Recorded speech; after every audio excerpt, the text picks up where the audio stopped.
fokus ya, sekali lagi Kalau ke Jepang itu kan sebenarnya banyak cara. bukan keberuntungan, tapi kesempatan dan persiapan itu ketemu. Pokoknya aktif banget ngubungin gitu kakak-kakak senior.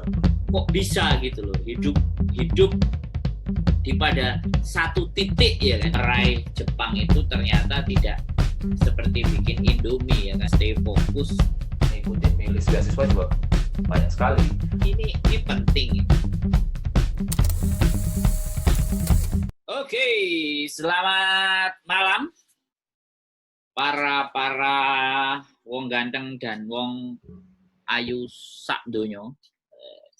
Kali ini kita ngobrol lagi dengan bintang tamu yang jauh di sana dari Jepang. Ya, dari Jepang, dan kebetulan kita ada sedikit hubungan, bukan sedikit ya, hubungan darah, dan saya cuman ingin membagi ketika saya ngobrol dengan dia itu siapa, dia itu bagaimana. Jadi langsung saja kita kasih Masih untuk ngomong. Sampai ngomong Mas, silahkan. Oke. Halo pemirsa Sandro Jabrik Channel, nama saya Sandi, saya adalah adiknya Sandro Jabrik, Sandro dan Sandi, jadi kita masih ada hubungan darah. Kita 1 tahun bedanya, jadi dia kakak saya adiknya. Saya sekarang tinggal di Jepang, dan saya juga bikin channel di YouTube namanya Maru Tencho. Nanti tolong cek juga ya. Ya, itu aja. Nanti ditulis nanti Maru Tenjo. Jadi dia adik saya, dan memang kebetulan kita dari keluarga yang sama, bapak yang sama, dan ibu yang sama, masih semuanya sama. Kita hampir 4 bersaudara, yang 3-nya selisihnya pendek-pendek, yang kakak saya satunya. Jadi kali ini yang saya ingin mau sampaikan dan ingin saya jelasin bahwa pembicaraan saya dengan adik saya inginnya bisa bermanfaat buat orang lain, untuk bisa menjadikan sebuah motivasi atau inspirasi ataupun pembelajaran. Jadi bagaimana juga kita akan kulik seperti apa, bagaimana kok dia interest. Oke, ngomong-ngomong Mas Sandi ini sudah berapa lama di Jepang, guys? Oke. Wis mlebu ae langsung di Jepang. Berapa lama di Jepang ya Mas Andi? Oke, jadi saya udah di Jepang sekitar udah 13 tahun. Jadi udah lebih lah dari 10 tahun, jadi tepatnya 13 tahun. Jadi saya mulai tinggal di Yokohama itu pada tahun 2007. Jadi setelah lulus kuliah S1 tahun 2005, terus kemudian saya kerja 2 tahun di perusahaan IT di Bandung. Habis itu langsung dapat beasiswa langsung ke Jepang. Nah, dari situ saya melanjutkan S2 hingga S3, terus kemudian bekerja selama 5 tahun di perusahaan IT di Jepang hingga sekarang. Nah, Oke. Gila, 12 tahun ya di Jepang. 13 ya? 13. Wah, 13. Ini jadi awalnya sebenarnya sejak kapan sih, terus kenapa juga? Sejak kapan kok penasaran sama Jepang, atau terus pingin juga ke Jepang, itu sebenarnya latar belakangnya dari mana? Oke. Sedikit ceritanya, jangan panjang-panjang. Iya. Jadi saya tuh udah pingin ke Jepang tuh udah dari kecil. Kita tahu mungkin generasi kita itu sangat terpengaruh dengan budaya Jepang ya. Waktu kecil kita kayak tontonan dulu kan, hiburan anak-anak itu kan dari Jepang. Itu banyak kan, kayak Satria Baja Hitam atau Power Rangers gitu-gitu ya, atau anime gitu kan, misalnya Sailor Moon, Dragon Ball, dan sebagainya. Dari situ saya mulai kenal budaya Jepang, dan akhirnya mulai tertarik untuk belajar bahasa Jepang sejak SMP. Nah dari situ ya berkembang minat saya terhadap Jepang, nggak cuman kayak hiburan gitu ya, tapi juga kayak bahasanya juga tertarik, kemudian terus perkembangan negara Jepang sendiri, terus teknologinya, terus dan saya akhirnya berkeinginan untuk melanjutkan studi di Jepang dan kemudian ya ingin tinggal di Jepang di masa Oh, depan. Itu waktu kecil tuh gitu dulu. hmm. Jadi, Gitu. Menjawab nggak? jadi awalnya adalah gara-gara ya tontonan ya, dari tontonan Ya, terus tadi semakin besar, terus ya pop culture lah istilahnya. dari tontonan jadi termotivasi, tergerak gitu. Kemudian pertanyaan yang kedua, pada era ya kan masih kecil, masih ingin terinspirasi dengan tokoh-tokoh anime ya. Itu kira-kira ya kan menurut sampean ya. Dalam benak biyen niku aku harus ke Jepang. Apa sekedar yo sampai pas cilik besar kan kadang-kadang cita-cita berubah. Lah kalau sampean bagaimana? Seiring berjalannya waktu itu kan kalau cita-cita itu kan kadang ya di tengah jalan kan banyak mengalami hambatan. Oh, Nah, ya sempet kan dulu waktu SMA gitu kan ingin S1-nya ingin di Jepang misalnya. Terus tapi ya kan karena gagal dapat beasiswa ya akhirnya S1-nya di Indonesia. oh, Ya terus kemudian dijalani dulu S1 di Indonesia terus kemudian tetap mencari jalan sampai pokoknya harus ke Jepang gitu kan. Nah, waktu S1 tuh kan banyak tuh kan jalan kayak beasiswa, terus ya kesempatan kayak exchange gitu kan banyak oh. kalau di kampus saya dulu. Jadinya ya saya percaya aja waktu waktu kuliah di S1 di Bandung dulu itu udah percaya aja kalau nanti pasti ada kesempatan gitu. Jadi tetap kesempatan itu tetap saya kejar gitu. Oh, jadi memang benar-benar bahwasanya ke Jepang itu menjadi sesuatu yang harus dicapai ya. Pada masa untuk mempersiapkan ke Jepangnya itu apa memang dari kecil atau ya pas sudah gede atau bagaimana? Eh, Kalau persiapan kan istilahnya ya persiapan kan macam-macam ya. Ya. Kalau bahasa persiapan kalau bahasa ya sejak SMP tadi kan udah mulai belajar bahasa terus kemudian Sejak SMP sudah mulai belajar. tulisan Jepang gitu kan hiragana katakana gitu kan. Nah terus itu kalau bahasa ya. Nah tapi kan kalau ke Jepang itu nggak cuma butuh bahasa gitu kan. Nah karena saya itu ambil jalurnya pendidikan, saya ngejarnya dulu pendidikan, jadinya ya tentunya ilmu yang saya pelajari juga harus dimantepin. Itu persiapannya sih waktu S1 ya tetap cari kesempatannya juga lewat pendidikan, jadi ya ilmunya harus dimantepin waktu S1. Hmm. Gitu. Menjawab nggak? At SMP berarti mulai dari SMP sudah belajar les. Nggak Kesulitan. les, autodidak. Oh, autodidak. Lesnya kapan? Lesnya ada les? Les, les itu sebelum berangkat ke Jepang. Itu les sekitar 2 bulanan. Kalau benar-benar les. Oh, lah. Terus benar-benar ini Nah, kalau waktu SMP, SMA itu otodidak. Tapi kalau SMA itu saya eh, ketemu banyak teman yang punya minat yang sama. Jadi terus kita ketemu, terus kita saling belajar bersama, terus minta diajarin kakak kelas, Mas Teddy kalau masih ingat. ya S1. Pas Kenapa? kamu di S1 kan? Itu SMA udah Oh, mulai. guru ya. Jadi udah punya teman-teman yang punya minat yang sama terhadap Jepang, jadi waktu itu ya mulai belajar di situ. Nah, kalau S1 semakin banyak temennya yang punya minat yang sama gitu kan. Tapi tetap saya belum ambil les atau kursus bahasa Jepang. Baru ketika udah diterima beasiswa baru saya daftar.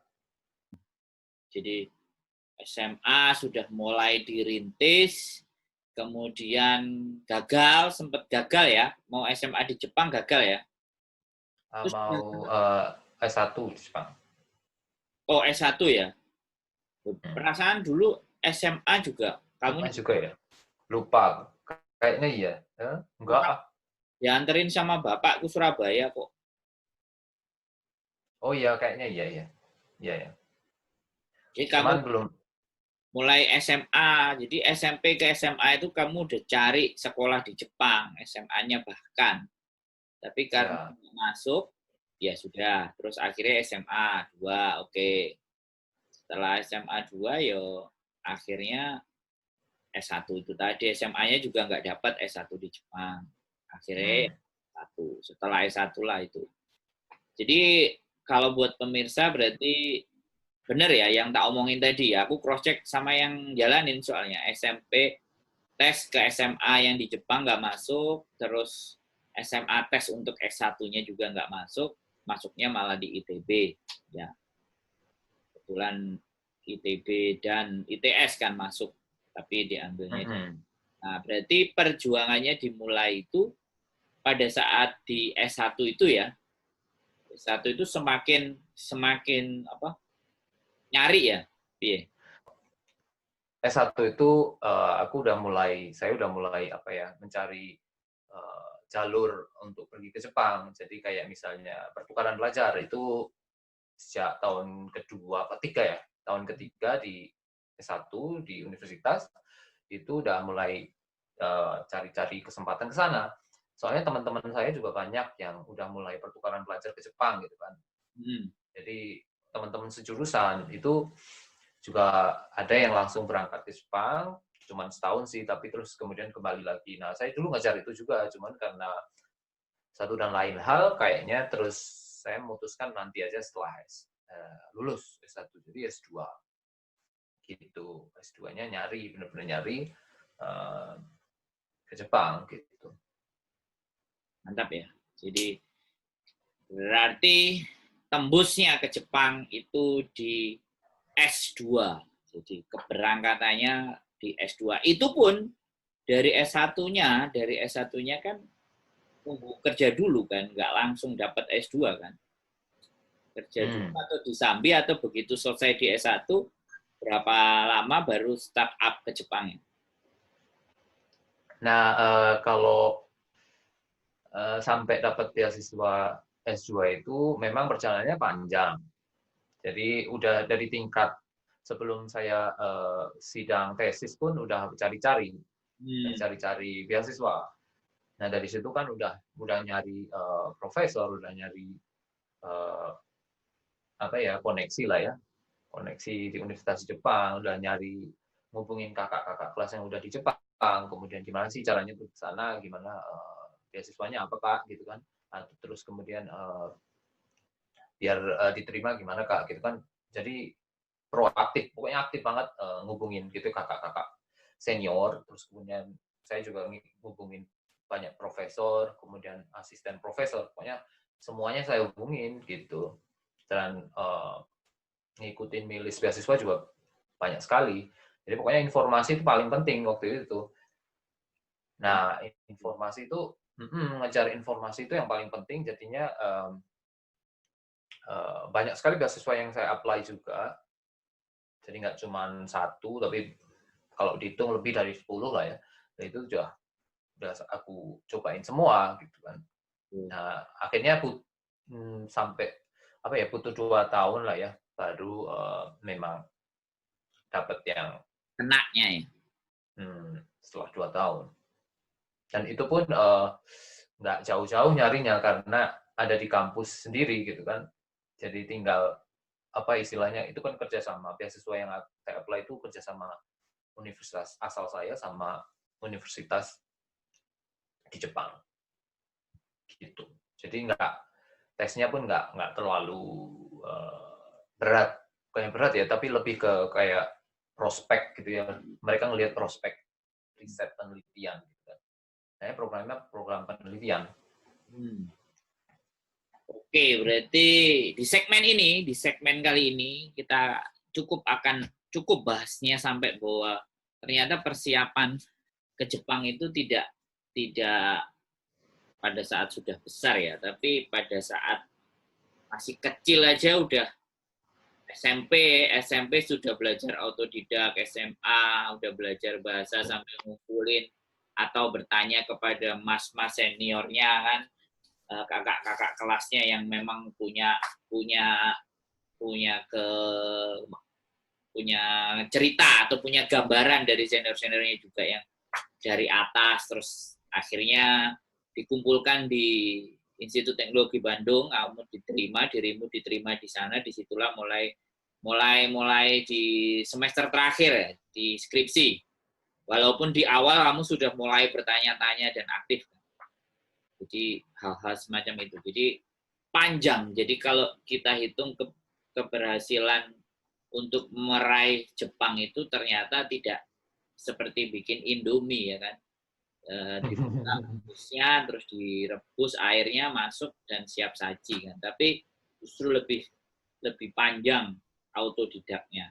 Terus pertanyaanku yang buat teman-teman untuk stay fokus. Nah, ya ini nih pertanyaan terakhir di segmen ini. Untuk stay fokus ya kan. Dari awakmu seneng dari kecil ngelihat anime, ngelihat film-film itu terus akhirnya kamu kejar lagi, ini kan fokus ya. Ini kan nggak geser.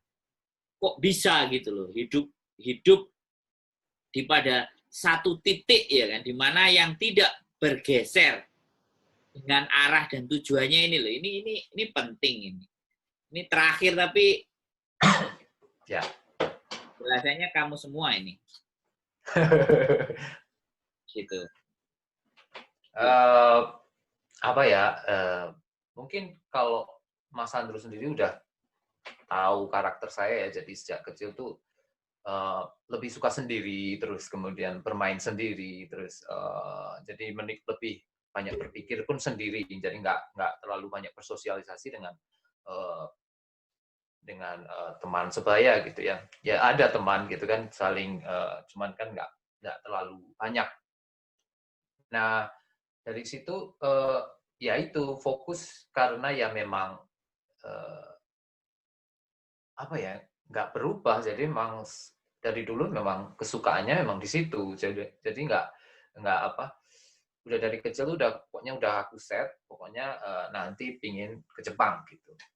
Nah apapun caranya gitu kan, apapun caranya. Cuman ya aku ngerti juga kapasitasku, jadi nggak mungkin aku tiba-tiba terus kayak misalnya apa istilahnya ambil jalur yang lain. Aku tetap fokusnya jalur ke akademis. Jadi di situ ya udah kenapa milih jalur akademis ya memang seperti itu, minatnya di situ gitu kan. Kan bisa aja kan langsung ke misalnya ikutan magang gitu kan juga Ya, bisa kan. ikut magang, tapi tidak memilih jalur itu, memilih jalur akademis. Sedikit bocoran kalau ke Jepang itu kan sebenarnya banyak cara, banyak jalur gitu kan. Bisa jalur kayak bisa langsung apa ya istilahnya. Kan kalau saya itu ambil jalurnya akademis, jadi mulai dari harus belajar. Bisa juga kan ke Jepang itu sekolah bahasa dulu, baru terus cari kerja. Terus ada jalur lagi yang jalur lewat Depnaker. Ya. Magang.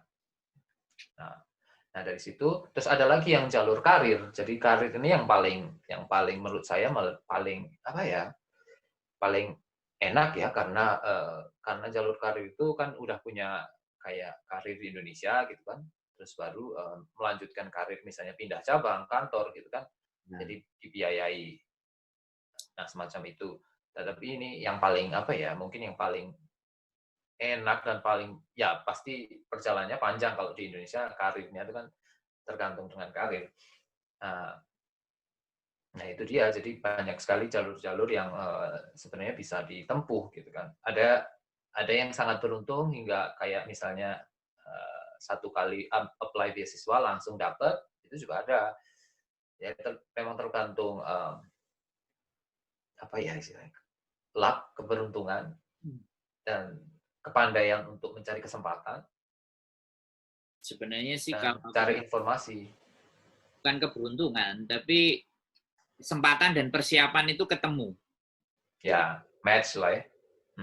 Kesempatan dan persiapannya tepat, dapat ya momentum. Akhirnya orang bicara, oh ya berarti itu tadi ya, fokus ya, sekali lagi yang menjadi awet ya, karena memang nggak bergeser dan stay fokus. Sebenarnya banyak hal yang bisa diceritain tentang perjanjianmu dengan ibu, dengan perjalanan waktu di kampus, banyak hal sebenarnya yang bisa diceritain. Tapi itu akan nanti kita bahas di segmen serba-serbi lah. Intinya bahwa kuncinya ke Jepang itu kalau seorang Marutencho, namanya Mas Sandi Egi Martedi, namanya aslinya Martedi, Sandi Egi Martedi. Jadi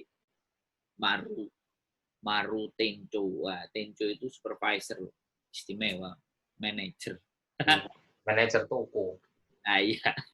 jadi nama bekennya Marutencho, channelnya juga Marutencho. Jadi fokus, dan memang itu saya lihat, itu saya alami karena kita hidup bersama waktu masih kecil, pasti saya masih ingat semuanya. Dan saya dan dia berbeda.